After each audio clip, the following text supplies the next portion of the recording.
Joseph was a special kid. He was bright and fun. He could make you smile in the blink of an eye. He loved to play and run with all the kids. One of the things that was quite unique about Joseph was that, he was honest. George Washington honest. He'd tell you the truth whether it got him in trouble or not. Another thing about Joseph, he was a dreamer. He had the kinds of dreams that you have when you're asleep, the most amazing dreams. Sometimes he would have dreams of the stars dancing in the sky, or stacks of wheat dancing in a field. And these dreams would have special meaning. Joseph would also have the kinds of dreams that you have when you're awake, those kinds of dreams when you stare out at space and you think about how things might be. Joseph always dreamed of being an important person, the kind of person that people would look up to, and the kind of person that would have the gifts and the strength to help others when they were in need.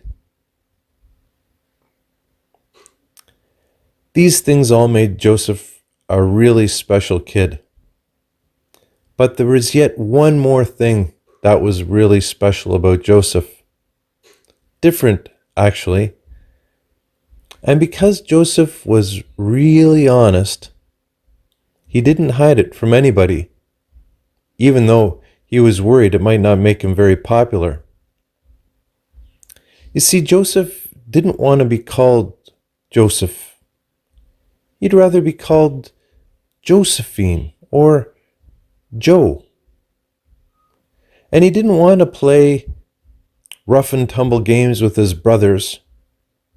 He'd rather play with his sister Dinah, with dolls, or play house, and to dress up in dresses. That's the kind of person Joe was. Now, Joe's father was a very wise man, and he loved Joe very, very much. Jacob thought Joe was just his perfect little princess boy. And so, one day he decided that he would get Joe a really special gift. It was a Kethoneth Passim. Now, in the words of the Hebrew Bible, the original words, this is what Jacob gave to what the Hebrew Bible calls our hero Joseph. But Kethoneth Passim is a word often used in Hebrew to talk about a robe with long sleeves, the kind that women would wear. This Kethoneth Passim that Jacob gave to Joe was absolutely beautiful. It was made in the most brilliant colors, and it had bells that jingled and ribbons that flowed in the wind. And Joe thought it was absolutely beautiful.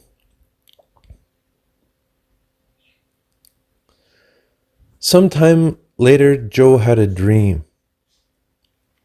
Joe dreamed that all his brothers and his mother and father were gathered round and bowing down, looking at the beautiful ribbons and bells on his dress.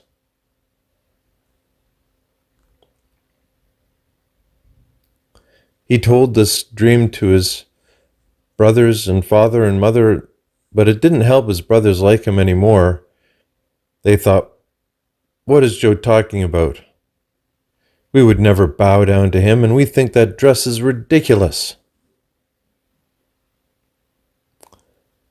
But as I say, Joe was honest and felt he had to share it with his brothers. One day, Joe was sent out to visit his brothers as they were tending the sheep, way far away from home. When Joe's brothers saw them coming, they decided, there comes that sissy. Let's take him and throw him in a pit and get rid of him. He's just too much of an embarrassment for us. And that's what they did. They took Joe, and after treating Joe very badly, they threw them into a deep, dark pit. Inside the pit, Joe started thinking. They were badly hurt, not only in body but also in spirit, almost broken. Maybe, Joe thought, maybe all those dreams were nonsense. Maybe God doesn't love me after all. Maybe there's no place in the world for somebody like me. These were the kinds of thoughts Joe was having. But just as the shadow on Joe's heart got the deepest and darkest, some people came by from a faraway land, and they pulled Joe out of the pit, and they took him to that land far, far away. No, I'm not talking about a Shrek movie. I'm talking about Egypt. When Joe got to Egypt, they discovered that they were in very good company indeed. Nobody seemed to mind that Joe was wearing makeup, or that Joe liked wearing Kethoneth Passim. Lots of people did the same, men and women. But they admired Joe's wisdom and Joe's honesty. And they could tell that Joe's dreams were not just dreams about Joe and self-centered dreams about how Joe would become important, but dreams that could lead a whole people. So Joe came to be a very important person in the land of Egypt and got more and more responsibility. Eventually, there was a deep famine that spread all across the land, but because of Joe's wisdom, people in Egypt had enough to eat. So it was that Joe's brothers eventually came to Egypt looking for food that would keep them and their family alive.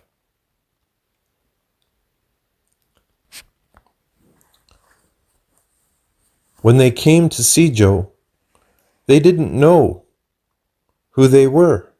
Joe was wearing makeup and had another beautiful long robe. It sparkled with gold and jewels. The brothers bent down to admire them. They knew that with one of those jewels they could buy enough food to feed their families for a year. Joe did not tell them who they were, but gave them some food for free and told them to go and bring their whole family back with them. When they got back, Joe surprised them all and revealed their true identity. Joe was not angry at them for what they had done. Joe understood that it had all been according to some deep and mysterious plan. Something God had done that nobody could really have ever known. Joe was able to forgive them, and when they realized how mean they had been to Joe, his brothers were very, very sorry indeed. They gathered around Joe in amazement. Now they were very proud of their beautiful sibling, and everyone's eyes sparkled and shone like the jewels on Joe's Kethoneth Passim.